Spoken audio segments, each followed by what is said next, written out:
It's my pleasure to introduce our keynote and opening speaker this evening. She is from Brooklyn.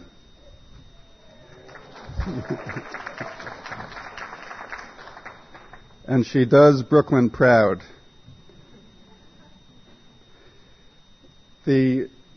Not knowing Diane that well myself, but the little bit that I have learned about her in the weeks and months that the committee has met leading up to Discovery, I did get an impression of her as a person who is tenacious, who you could say is a tiger or a tigress or whatever you want to say, and she did a terrific job in organizing the registration for the whole organization that had to be done leading up to Discovery. She's been wearing a button which says, "Yes, I am a model." And she is very pleased when people come up to her and say, "Are you really?" As has happened to her on several occasions. As a way of describing her, I needed to ask some people who know her better than I do. And I think that in what I learned and what I heard is that perhaps I could describe it by using a little story. There is an exercise in self-awareness in which an individual or a group is asked to close your eyes and imagine yourself walking down a path in a forest, in a beautiful forest, and you feel very comfortable and you feel very much at peace. And as you walk along the path, you come to a wall, and you stand before the wall, and you think about it for a few moments of what to do as you stand before the wall. And then you do it. And the response, then you find out how people respond to this imaginative situation. And it's supposed to tell you something about yourself. That if you turn around and walk back when you're faced with the wall, that may mean that you tend to want to walk away from difficulties or obstacles. Or if you looked for a way to get around the wall, perhaps that's the way that you approach difficulties, by trying to find a way around it. Or if you climb over it, that may tell you something about yourself, about the way you approach problems or difficulties or obstacles. Without knowing anything about that story, and when I asked Diane to describe herself to me, she said that she's the type of person who is courageous and determined, and that she would, if she had to, she would crash right through a wall. So she created a new way to face that wall and to answer that problem and that obstacle. But I think that does describe her. And Diane is somebody who's very much involved in service. Diane is somebody who I think has gotten a lot from the program. She's found in her life that she has received a great deal from the program and has now taken it upon herself to give back. So without any further delay, I'd like to present to you this evening our keynote speaker, Diane.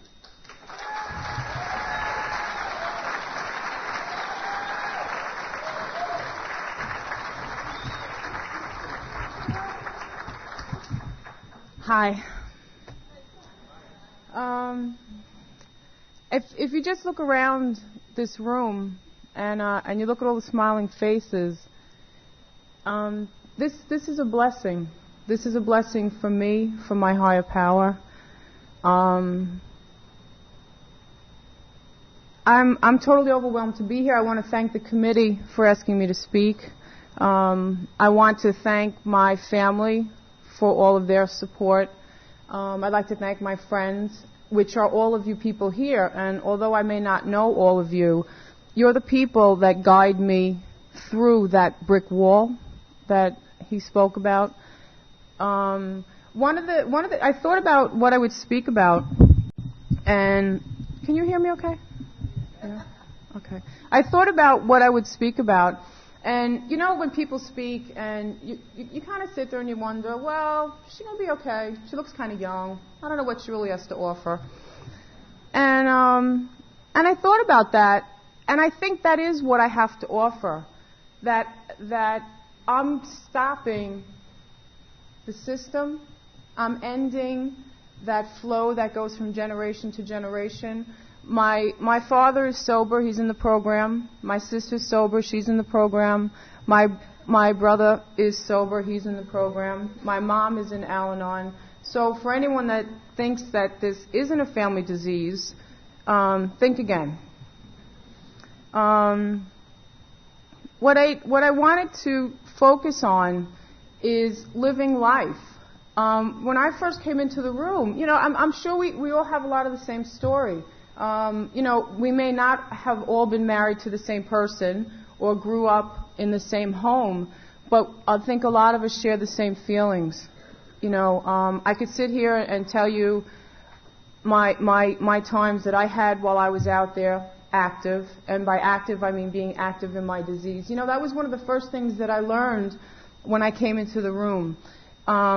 I was very fortunate to have a sponsor who didn't let me get away with a hell of a lot. And one of the first things she taught me was when I was being active in my disease. That was a real hard concept for me. I thought I was a really evil person. I thought that I did what I did because I didn't know any better. And that was the way I had to survive. She let me know that I wasn't an evil person. She let me know that I was acting out of neediness.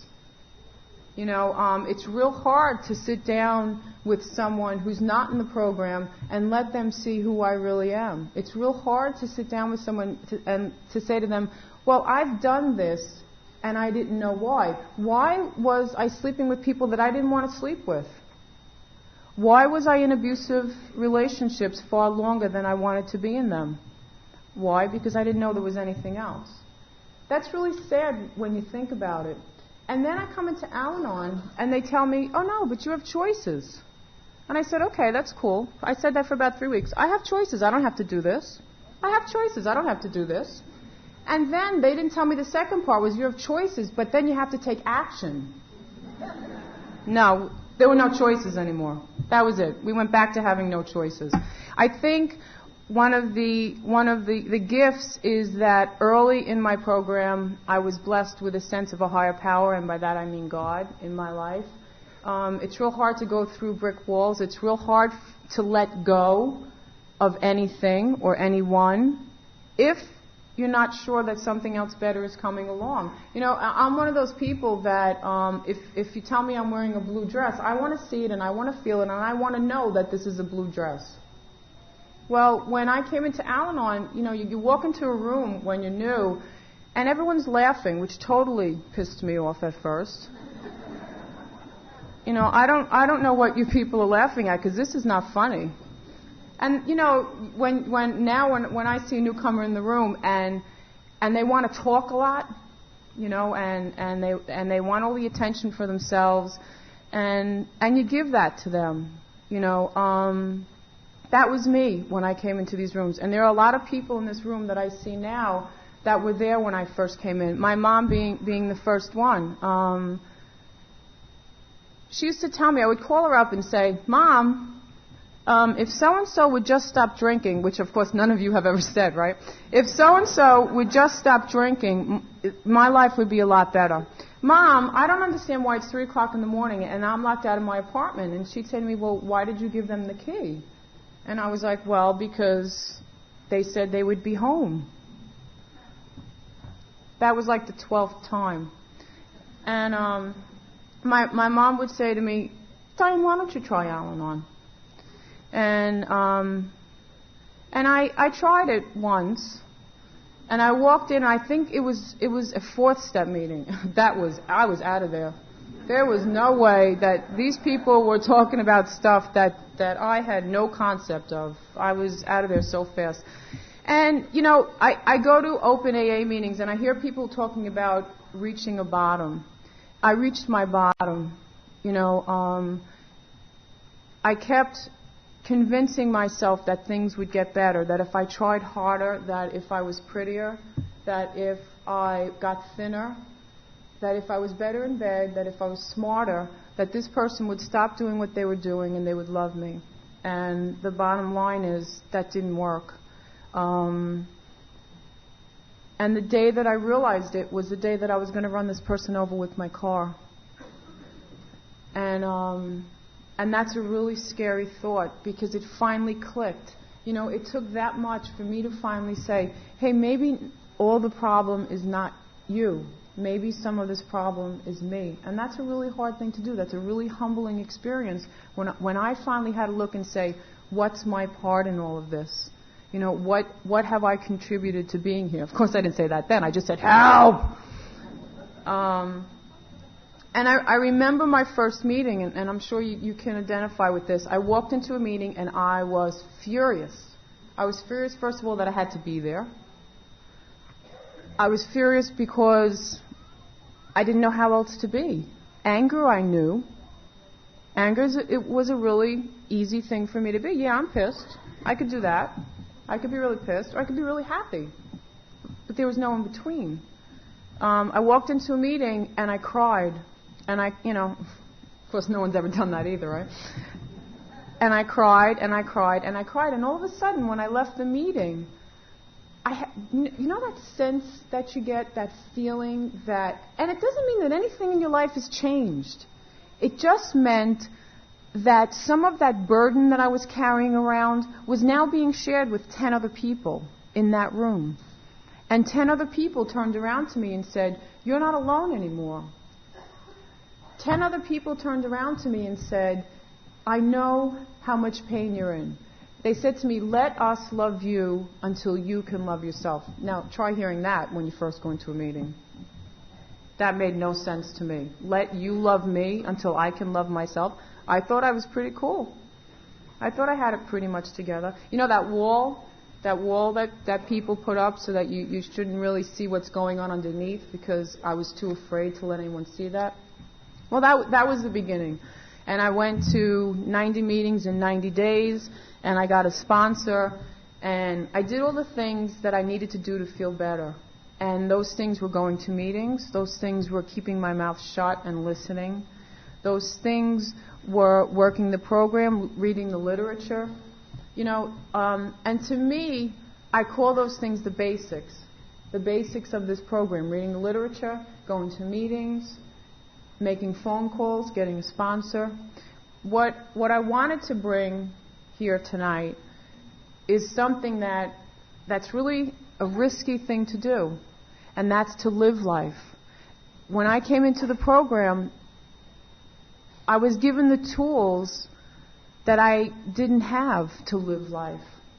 It's very hard to live when you're too afraid that people are going to leave. It's very hard to live when you don't think you're worthy of things. I would go into a meeting and people would want to hear what I had to say. And it wasn't because of how I looked. That was another thing that I did while I was being really active. I would make sure that I looked like what I thought you wanted me to look like. When I was in college, I played ball, and that's what I looked like, a little jockette. And then when I went to work on Wall Street, I looked like someone who works on Wall Street. When my sponsor said to me, Diane, take the makeup off and see how you feel about yourself, I was scared to death. Because if I wasn't controlling you, if I wasn't manipulating you, there was no reason why you were going to like me. I was that powerful. And I took the makeup off and I went to work. And the first thing the guy that worked with me said is, are you feeling okay? And I said, yeah, I'm okay. I feel okay. And within 2 weeks, I started to feel comfortable with Diane. That's the part of this program that I like to share with people. That's the courage. That's the ability to live life. It's taking the tools that this program has given me. It's taking the higher power in one hand, and it's saying, I'm not going to sit on the side of the lake anymore and wait for the garbage to roll up. I'm going to walk into the middle of the lake and I'm going to grab for something. And yeah, I may fall, but look how many people are here to pick me up. Look how many people are here to say, yes, I've done it, and maybe you shouldn't walk in the lake alone. Maybe you should walk with someone else until you get your footing. You know, living life is me going back to school. I'm graduating in January. It took 3.5 years at night. You know, not worrying about what was going on at home. You know, that was another big thing I was famous for. I couldn't really leave the house because I was too afraid that they wouldn't be there when I got back. You know, I don't worry about those things anymore. I don't worry about who's going to be there when I get back because I know that I'm going to be there. And I know that if you don't really feel that in your heart, that sounds like a really weird concept. But if I gave each one of you an envelope, and I told you that if I took the envelope away, that there would be a bigger envelope, I'm sure you wouldn't mind giving me the envelope back. But that is the truth. That is the truth that I live. Every time I've had to give up a person, something better has happened in my life. And it doesn't mean that it makes the pain go away. It just gives me the courage to do the things that I have to do. I do not have to be in abusive situations anymore. And I don't mean it has to be physically abusive. You know, the old line, if you loved me, If someone said that to me, I think my head spins around 6 times because all I hear is disease, disease, disease. You know, if you loved me, you would do this. If you loved me, you would do that. No one says that to me anymore. You know, that's another thing that I learned in this program. By watching all of you, I watched how people interacted with one another. I saw how healthy relationships worked. You know, it's really such a hard concept unless you actually live it. If someone sat here and told me that I would be doing these things today that I'm doing 3 years ago, I would never have believed it. You know, you have to be in it to win it. You have to live it in order to believe it. Only now I live it. Now I know that I don't have to do things I don't want to do anymore. Now I know that those tools that I developed growing up to make sure that I did not get hurt anymore are no longer useful to me. Putting the facade on, not letting people in, not trusting. And I'm not saying run out into the world and tell everyone your business. You know, I talked to a sponsor. I've told my sponsor things that I had stuffed so far in the back of my head that I swore no one would hear. Not even the people that I was intimately involved with would hear. It was so difficult for me to tell her these things that she said, well, why don't you talk in the third party and tell me what she did? You know, and that made it a little bit easier. And the bottom line is, when I told her what I had done, and she said, Diane, do you see how needy you were? Do you know how painful that is to hear? Did I see what I was doing to that child inside of me? I had no idea. I had no idea how much pain I was in. I had no idea how much I hungered for love. Until I came into these rooms. You know, I just moved to New Jersey from Brooklyn, and I allowed myself to be afraid. I allowed myself to talk about it. You know, when I first came into the rooms, I would move interstate and just do it. You know, feelings, what am I supposed to feel about this? I should be able to do everything. And that's just exactly what I thought I could do. I could handle everything. You know, it didn't matter how I felt about it. I would just do it. Now, I understand. My sponsor gave me a list of feelings and emotions, which I've passed on to several sponsees. You know, I had no idea what all these emotions or these feelings were about. What do you call it? You know, anger, like I said, I knew. Fear, I had no concept of being afraid. Now I know, usually when I'm afraid, I get angry first. Only now I have the awareness. You know, they talk about the 3 A's, awareness, acceptance, action. I hated that when I first came in. That was like the change and the going back to having no changes, or choices, rather. Once I have an awareness now, I can choose to do 2 things. I can choose to act on it, or I can choose to go back to living in the dark. You know, the people in this program don't allow me to be naive anymore. There are times when I still want to be a little kid, and the people in this program don't allow me to do that. I can make a mistake once, I can make a mistake twice, and the bottom line is the only person that I'm hurting is myself. There was a time when I would go into the closet and I would decide what I was going to wear for a certain event, and my sponsor went with me one day to see what I was going to choose to wear, and I call them like my Boudel outfits. The outfits that would definitely get me the attention that I was seeking, those outfits. And I never felt good about myself. I was so needy and so hungry that I would do anything to get people to stay with me.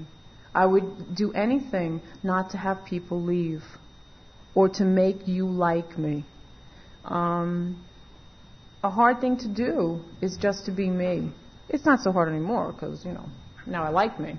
But from before, it was very difficult. I have a lot to offer. I spent a lot of time crying. I don't mean to make it sound as if, I walked into the program and a Rolls Royce was parked in front of my door, because that didn't happen. I walked into this program. The person I was involved with, we were involved with up until April, and they got married to someone else a month later. And you want to know why they got married to someone else? Because I stopped enabling. And by enabling, I mean, the situation where there's like the bill has to be paid and they have no money, and you get that feeling of, well, if the bill has to be paid and we're both living here and you don't pay your portion, then we're both going to get thrown out, so I ended up paying all the bills, and resentment that goes on behind that because I kind of felt like I don't have any choices, and what am I going to do if they don't pay their end of the bill, and not only, me helping them figure out the budget, which was still none of my business, me, doing all of these things. And then the infamous, I lost the check on the way home. Or the, I got mugged. And, and I didn't believe it anymore. I knew that it was their disease, and I didn't know what to do about it. I didn't know how to stop it. We talk about taking the train to Discovery. I didn't know how to stop this train from moving, and I knew that I was starting to get dragged underneath it, and I couldn't stop it. I believe that my higher power put me where I was that day, and I was able to call someone and say, I've had enough. I don't know what makes people do that. I don't know what makes that click go off that says, you've had enough, give up. But I gave up. I couldn't do anymore. I couldn't spend any more money. I couldn't connive. I would lend people money so I wouldn't give it to this person. That doesn't make sense. If you think about the things you do, you spend a hell of a lot of energy. I spent more energy then than I do now. And it seems very simple. People come to me and they're like, well, I don't have any choices and I don't know what to do. And it seems very clear to me now. It's a matter of keeping the focus on me. It's not a matter of I have to prove to you anymore how much I love you by buying things for you. That whole concept of living in fear and not taking risks. Taking risks was very difficult for me, especially with people. If I knew you liked me, then things would be okay. If I wasn't sure, I really didn't know what to do. And I remember my first Al-Anon meeting, and I volunteered to be on the dance committee or whatever. And I couldn't even open my mouth to make an announcement. I had to get someone else to do that for me. Now, do you want to know what the difference is now? Now, when you spoke about me going through the brick wall, now the answer is, I have the problem, you have the solution. Try to keep me from you. Try to keep me from feeling good, because I will not settle for that anymore. I will not settle for not feeling good. Look how many people are here. One of you has to have my answer. One of you has to have gone through what I'm going through and have an answer. What better place, how much more help could you ask for in here? And nobody wants a thing from me. What a gift. You know, I sit down sometimes and when I was speaking to the taper before the meeting, I couldn't smile any bigger. Is that a right word? Bigger? I couldn't smile anymore. I was sucking in all of this. And when I was sitting there listening to them, you know, talk about me, it's such a really weird concept. Could you imagine any of you standing up here and someone talking about you while you're sitting there?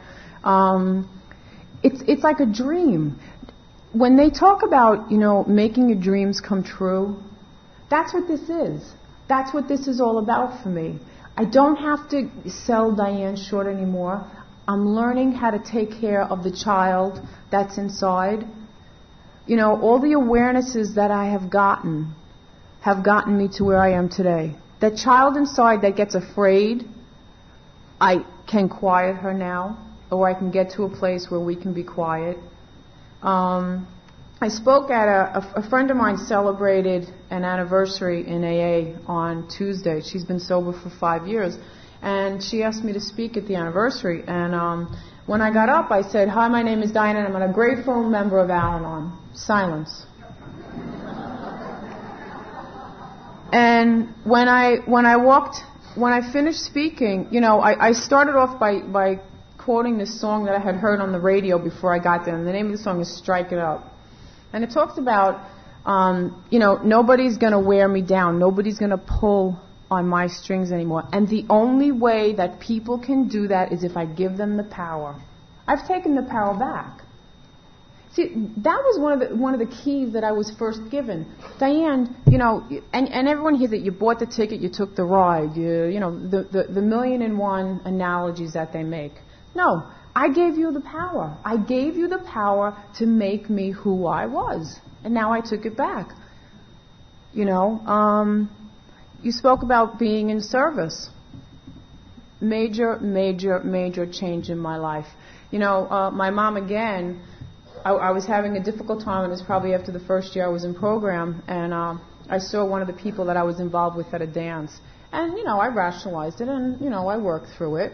And I went home and I called my sponsor screaming at the top of my lungs. You know, when I came into program, I got this concept. Well, this person, you know, is not healthy for me, and I know that this situation is not healthy for me, so I have to let it go.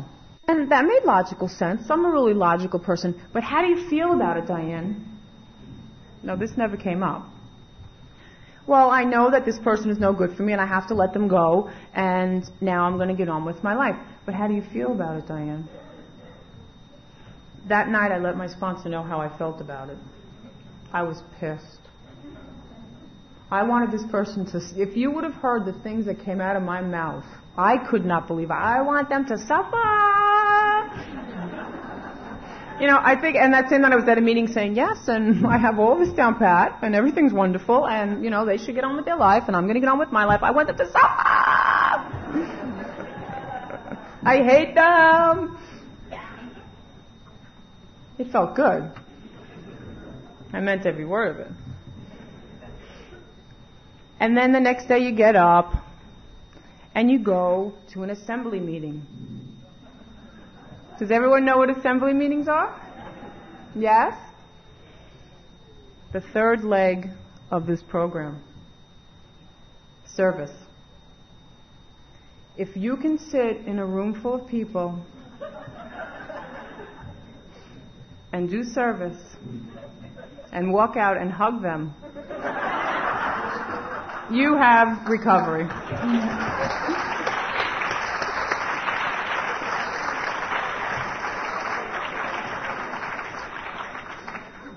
Couldn't believe it. I said, these people are crazy. They come, they talk, they eat. What's going on here? And you know what happened? I didn't think about the night before. It didn't dawn on me how angry I had been. It was unimportant. I got on with my life. The night before, I couldn't sleep. My sponsor said to me, Diane, I want you to pray for this person. I said, you're kidding, right? My sponsor is a unique individual, and she has been able to pray for people in situations that I could not believe. I figured, what the hell, I'll try it. You know, I tried it, and it was lifted. I don't know where all this lifted stuff goes. But it goes somewhere. And this hatred that I was feeling was totally lifted from me. I know it sounds a little hokey, but it really was, and it worked. So now there's another tool that I stuff into my satchel. You know, pray for someone when you really hate their guts, and it'll get lifted. And it was lifted and taken away. So here I go to the assembly the following day, and I meet with all these people, and we do what we have to do, and we leave, and I'm not focusing on what's going on with this person anymore. I go home that night, I cook my own dinner, which is a novel thing, and I go to a meeting that night. And that's the bottom line. You get on with your life. You know, no one situation makes or breaks my day anymore. You know, it's not all about sitting at home waiting for the phone to ring. You know, that's always a happy thing. And I know that it sounds funny now, but I know you're laughing because you've all sat there waiting for the phone to ring. You know, I can't even imagine that. I can't even imagine doing those things. And when I hear a newcomer come into the room, and that's why I still go to meetings, because I'm still a newcomer. Because every time I see someone sitting there crying, saying, I don't know what to do, I can't change this, they don't love me. You know, the self-esteem that's non-existent, who tells you how to build that up? I didn't know that. I didn't even know about self-esteem. I had no idea. I had no idea what it meant living in disease and not living in disease. You know, calling up someone that I was involved with who is not very good for me is living in my disease. Going into the closet and taking out the Boudel outfit is living in, and being active in my disease. Okay? When I can come and speak to people and present, this is who Diane is. And I know not all of you are going to like me. I find that hard to believe, but I'm kidding. I know that not everyone is going to like me, okay? But that's not important to me anymore. You know, if someone said this to me, actually it was my sponsor, said to me, Diane, if there was a child that was you sitting in front of you, and she started to cry, and she needed you to take care of her, what would you do? And I said I would take care of her. I mean, that makes sense. You can picture that, you know. And she said, why do you see yourself so much differently? Why would you take less care of yourself than you would of that little child? Or a puppy dog. I don't care what it is. A helpless individual. And that's what I was. I had no tools. I had no concept of self-esteem. I had no idea of how to build one. You know, I had to be told what that was about. Every time I said no to someone, I was building my self-esteem.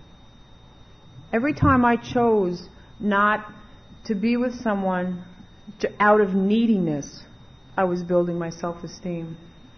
When I started school and continued, even though this person was leaving me, I was building my self-esteem. When I go to work in the morning, and I have a personal history with my boss, and I choose not to do a one-on-one with him. You know, that was another gift of this program. He said to me, Diane, I can't get to you anymore. I said, thank God. You know, that was one thing that was brought up to me too. I'm changing the rules. And all these people are accustomed to me screaming and yelling. Like, I work in a very hectic environment, and you scream and yell a lot, you know. And the way I was taught, and I work in a very male-dominated business, And the way I was taught was, if you don't like it, get out, and you do it our way, and you don't ask any questions. Well, now I'm in charge. And I did the same thing. And all of a sudden, I would go home at night, and I wouldn't feel really good about myself, but I couldn't tell why. And I was very blessed that my grandmother came to live with me a couple of months before she died. And when she first came to live with me, I couldn't even sit in the same room with her because I didn't know this woman really well, and she was sick, and she was frail, and I didn't know how to. I didn't know how to hold her.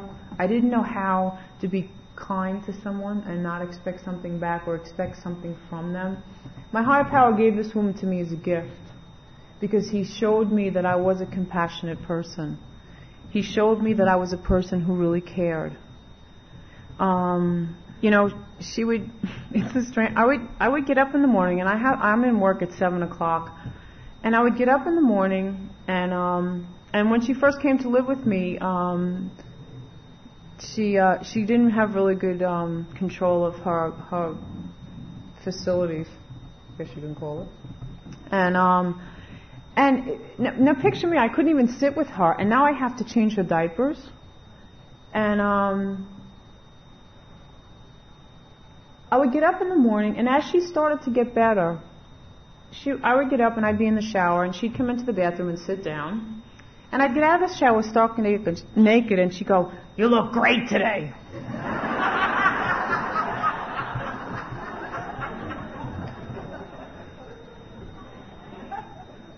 Be like, "Nana, you look great today." She was a gift. She would sneak into the bathroom to smoke cigarettes. She had emphysema. She was 82 years old. So I sat her down. I said, "Nana, you got to stop smoking." And, okay. She'd be in there smoking clips. What's this woman doing?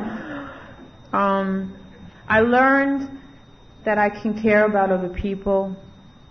I didn't think that I had that capability. Do you know how empty it is not to love? Do you know how risky that is to take that chance?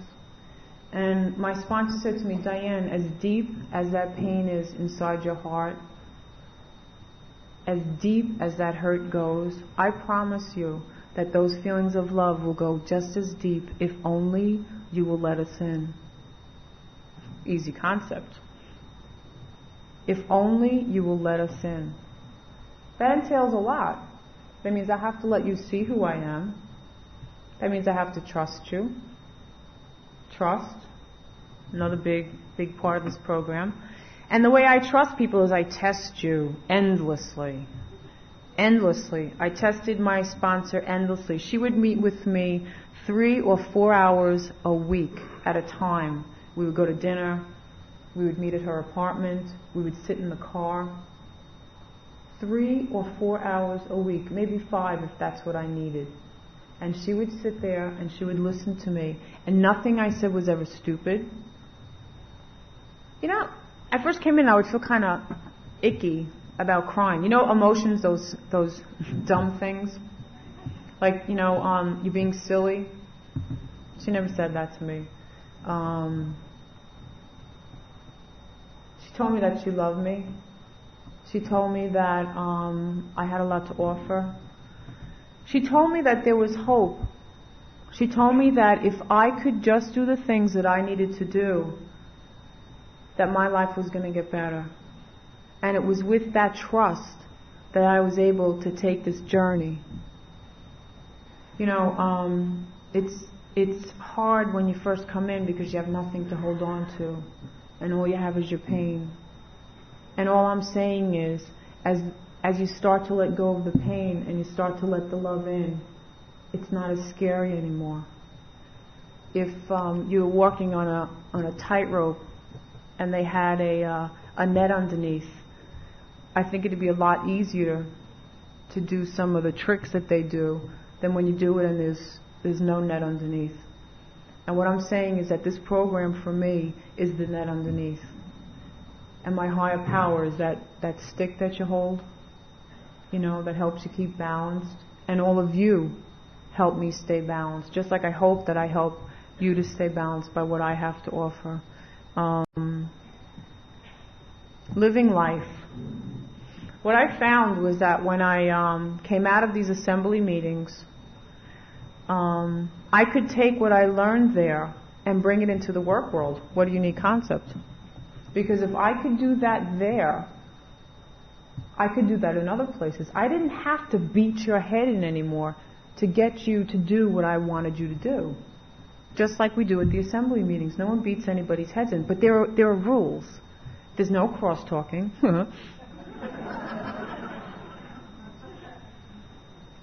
Everyone is there for a common purpose.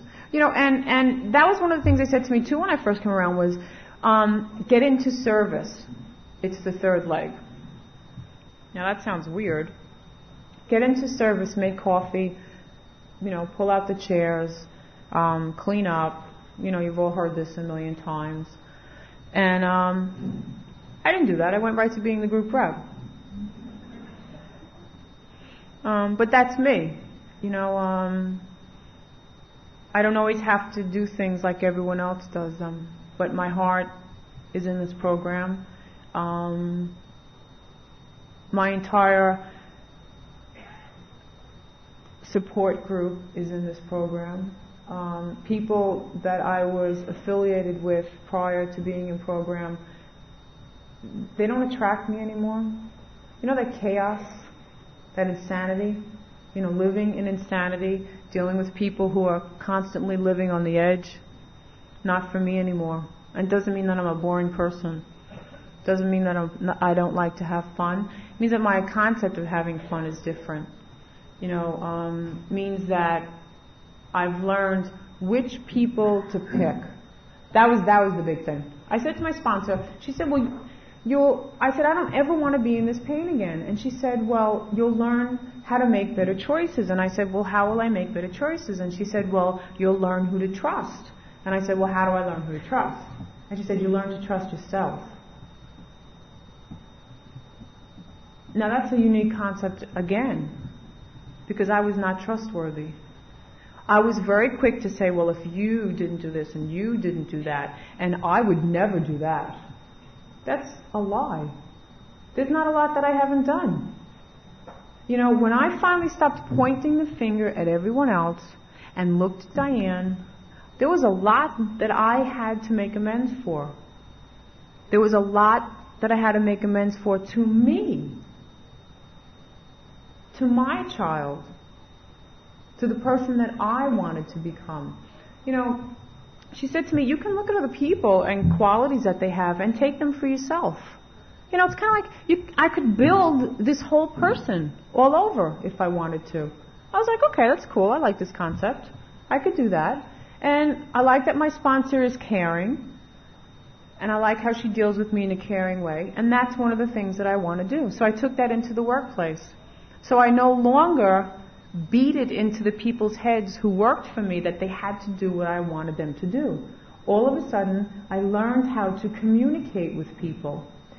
And in doing that, that meant that sometimes I might be wrong. See, one of the reasons that I would slam it into their head and not give them a chance to talk was I didn't want them to know that I might be wrong. Or most of the times was because I didn't know what I was talking about. And I figured if I yelled louder than them, they'd shut up. And most of the times they did. You're laughing because you've done that. I could tell. Now all of a sudden I'm coming into work and I'm not this horrendously angry person anymore. And again, they don't know how to deal with me. And that's when my sponsor had said to me, Diane, you changed the rules. You need to let these people know. One of the things that that really surprised me was that although I was making changes, I had to be aware of the people around me and let them know that these were the changes I was making. It's not really fair for me just to change the rules and not tell you that I'm changing the rules. It's no longer unacceptable for you to call me at 3 o'clock in the morning. It's no longer unacceptable for you to lie to me. It's no longer unacceptable for you to treat me harshly. And I learned that through watching people, like I said earlier. I watched people in the program have relationships. I couldn't believe that one could go out without the other one for an entire night, and they didn't get in trouble when they got home. You know, they think, oh yeah, honey, go. And when you come home, you are dead. You get that silent, I see people in the program, they're doing it all the time. And they come home, and how was your evening? With no malice, because they trust each other. I wasn't trusting you. What, are you crazy? And if you aren't doing, I sure as hell was going to do it before you did. So you wouldn't have one on me. So when I came into the program, I had a lot of changes to make. I couldn't be that person that I was and expect to react in situations any differently than I had acted all along. I no longer could entice people into liking me. I couldn't do that anymore. And I'm not saying I couldn't do it. I couldn't do it to myself.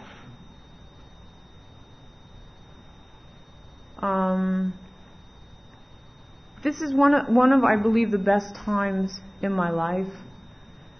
I'm 34 years old. I just bought a place in New Jersey. Bought a place. And I don't say that because of monetary things. I say that because these are things that I never thought that I could do. I was so far in debt from giving to other people and felt righteous about it. You know, that feeling, that pride, that ego, that bullshit ego. You know, and now I've learned how to say no. And if you're dealing with healthy people, they understand no. If you're not, they don't. And that's what makes it easier. You know, it's dealing with all of you here that when I can say no and you can understand that, or when I can say let you go, that I can let you go and know that you're going to come back. It makes it a hell of a lot easier for me to let you go. You know that clinginess you get when you're with somebody? Don't leave me. It makes it a hell of a lot easier if you can trust them to come back. And why wouldn't they come back? What a wonderful person I am. Look how much I have to offer. As my self-esteem started to build, so did my courage. Because I started to believe that I had something to offer. I would not sit by the side of the stream and wait for the shit to float up anymore. I walked out into the middle. Not into the middle at first. I walked out a little bit. And I took what I wanted. How very scary to say, this is what I want and I'm going to go get it. Because then if you fall, you're in big trouble. Not only did you admit that you wanted something, but you might fail. And then everyone's going to say, see, you failed. I knew you couldn't do it. But look what you would have missed if you didn't try. That's what I talk about when I say, let's live life. We have all these tools. This program gives us all of these tools. Let's put them to work and live life.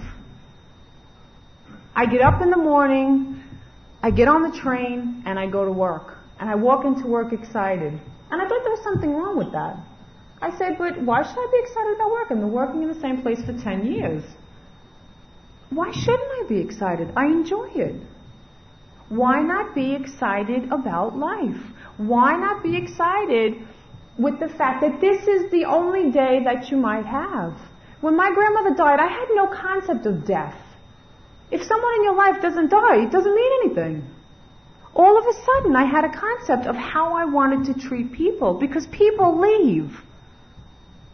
Why treat people harshly if they're not always going to be around?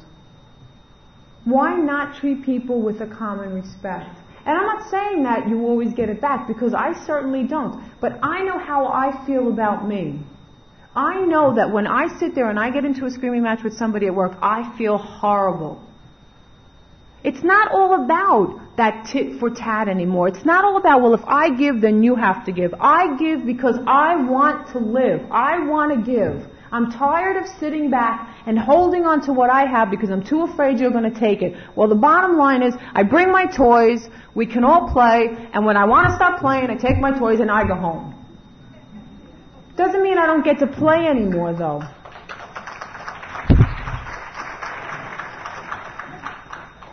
I like talking about playing. I do that a lot. That was another thing that this program gave me, the ability to play. the ability to be a child. I thought I had lost that. I haven't. I take the tools that I've gotten, I take the people in this program, and I hold them dearly to me. And I use them all the time. And that's why you're all here. And anyone who is offered this opportunity and does not take the ball and run with it is not giving themselves a chance. You know, I see so many people in pain, and I do a lot of 12-step work, but I can't give this to anybody. I believe it. I know it works because I've lived it. I know that if my sponsor says, this is the situation, this is the answer, I know that I'll go and get it.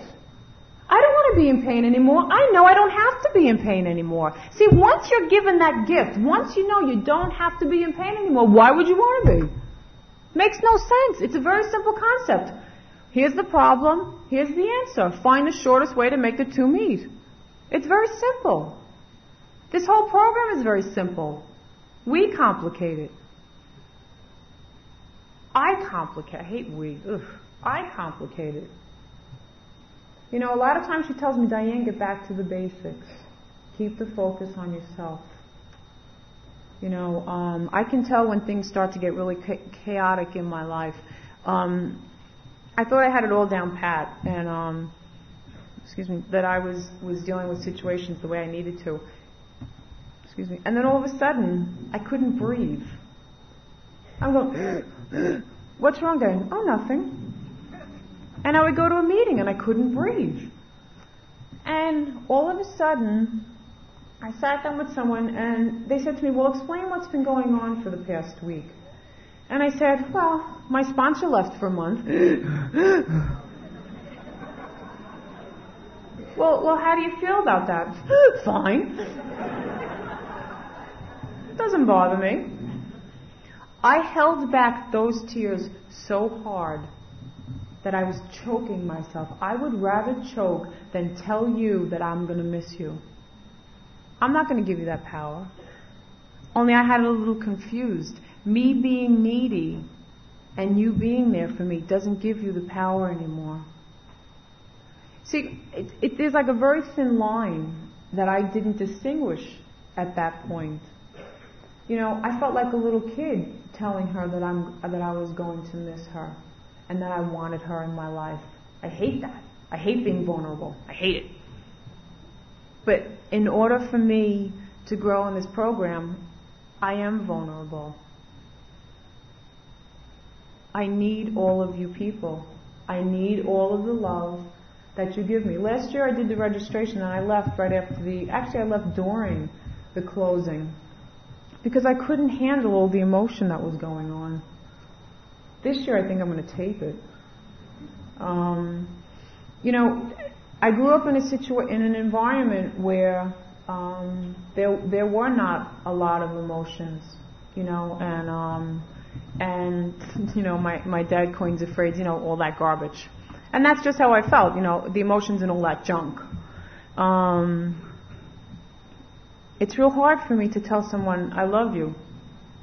It's real hard for me to tell someone I need you, or that I want you to be in my life, and to thank them. I don't want to be hurt anymore. I take really good care of that child that's inside me. But now I hold the tools. When she said to me, you'll learn who to trust, I did. The first person I learned who to trust was me. I stopped lying. I stopped lying to you. I stopped lying to me. I started to take good care of myself. I got an apartment by myself. Oof. Being alone. Major, major scary thought. I've lived alone for almost 3 years now. I'm not alone. I've lived alone. I'm not lonely. There's a difference between living alone and being lonely. When I started to fill myself up, the need for other people to fill me up started to dissipate. She said to me, sit down and write a list of things you like to do. I knew what you like to do. I knew what I like to do with other people, but I didn't know what I like to do with myself. I had to buy a kitchen table. I went into Siemens and I walked around. And I heard my father saying, get the one with the sturdy legs. I heard other people saying, well, do this and do that. And I couldn't figure out what Diane liked. I lived in an apartment for 2 years. I just bought this place in Jersey. I just bought dishes. I had paper plates in the other apartment because I didn't know which ones I wanted. But I'm not going to settle for something that I don't want anymore because I don't have to have it. So anyone who came to my house ate on paper plates. And no one cared. I also didn't have air conditioning. They didn't care. See, that's the point. The people in this program who said to me, let us love you until you can love yourself, really did. That blew my mind. They really loved me until I could love myself. And now I do. I don't love myself all the time. But I know that when I get up in the morning and I look in the mirror and I say, oh God, you are so fat. I call my sponsor right away. Because the night before I felt fine. I didn't gain 30 pounds overnight. But now I have the awareness. Okay, I'm not liking myself. See, I can translate things now. All of a sudden I don't feel good. I'm angry. Okay, let's backtrack. When did you start feeling angry? Or I get up in the morning, like I said, and I feel like I've gained 30 pounds. Okay, what happened the night before? Nothing happens for no reason. I do not get depressed for no reason. There are no mysteries in this program. There are no mysteries to my life. There's a cause and an effect. It's very simple. When I can get to the root of what's going on, I can find the answers. Now, I can start to do that myself. If I'm starting to get upset, or if I'm starting to get angry, or I'm starting to get depressed, or I'm starting to cry, I go back and see what started so I can work through it myself. Crying, another big one. Now, when I first came into the program, I wouldn't cry at all. I hated crying. And now, I put on like a really sad song if I need to cry. And I thought about that the other day. I started laughing. I'm sitting there crying because it's a good cleansing feeling for me to let that go, that I can be vulnerable and I can say, yeah, I just feel like crying. Or how about feeling hurt for that little kid? I cry for her a lot. You know, I've learned how to be there for her now. I put her through a lot. And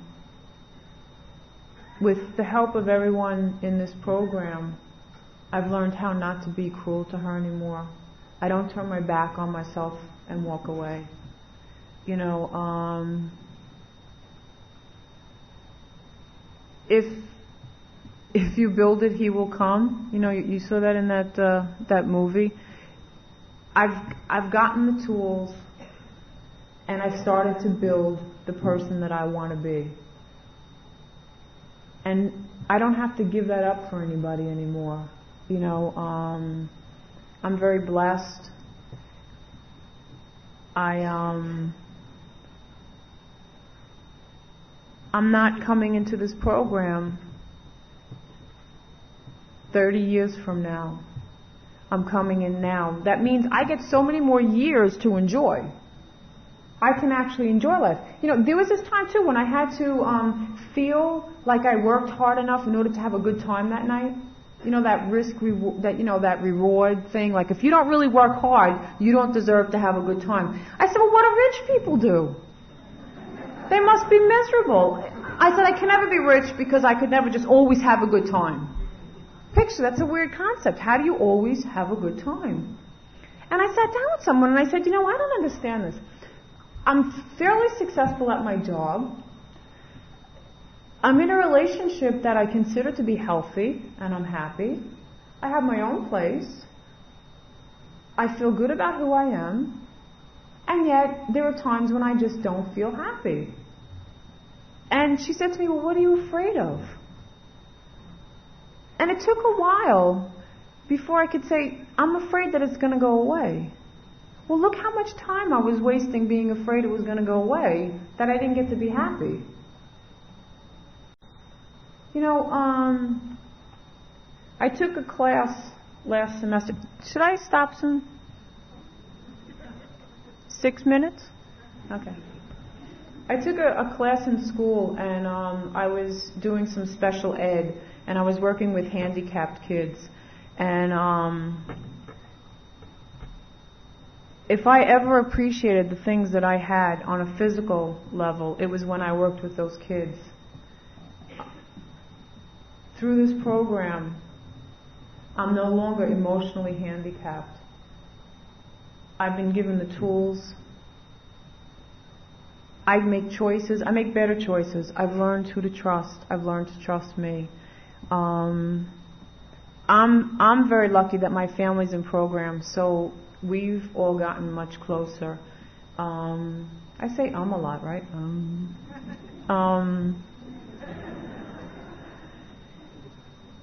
We're here to have a good time. We're here to go to meetings. We're going to dance. When you first came into this program, did you think you would be doing this? I certainly didn't think I would be here talking. I didn't think I had enough to share with people. You know, people say to me after I speak, you have a lot of courage. And you want to know something? I really do. Because if you tell me what I have to do, I'll do it. Because I know what's on the other side. I know where the pain is. Only now I've gotten the taste. Once you get the taste, it's hard to hold you back. Once you get the good feeling, it's real hard to hold you back. Look around you. Look at the people around you. We don't all know each other. In a few minutes, we're all going to be dancing. Tomorrow morning, we're all going to go to meetings together. I'll be at the registration table at 8 o'clock. It's a gift. It's a gift that I've been given. I'm very, very grateful for my life being restored. I'm very grateful that I can get up in the morning and enjoy life. And not every day is a rosy day. But I work very, very hard not to give that power back to other people. Take the power back. Use the tools of this program and live life. Thank you very much.